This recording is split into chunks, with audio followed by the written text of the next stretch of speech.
He simply held a ruler to the corner of the wall and was horrified to find that the same wall was more than 30 degrees different in different positions.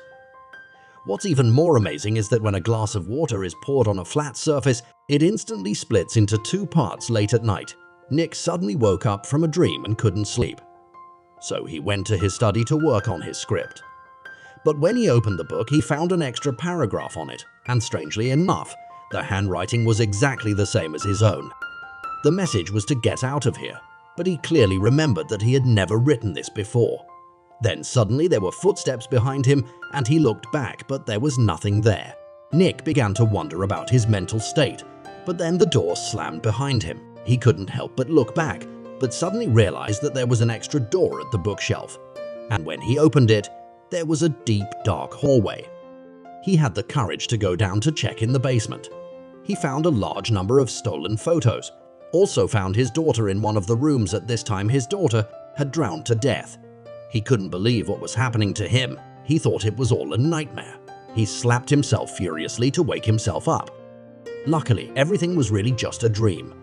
After Nick brought his wife to the study and told him that he dreamt that there was a door.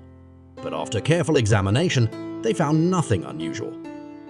Nevertheless, Nick insisted on moving out of the house, but when he was packing, he suddenly saw his wife and kids playing in the yard. He took out his cell phone and sent her a text message, saying how cute they were. It was then that he realized that his wife had two cell phones and that his messages were being received by this one. So whose messages was she reading? Nick felt defensive that his wife might have betrayed him. He questioned his wife about her cell phone, but she accused Nick of invading her privacy, and they had a big fight and she drove away. But as soon as she left, Nick saw the nightmare in his notebook and added, but it was too late to leave. The daughter accidentally breaks a glass, and the water on the floor splits into two parts. And then the scene from the beginning unfolds, when they learned that there were 3 meters more inside than outside. The daughter felt a chill and ran back inside. She put on her clothes and opened the door to enter a mysterious space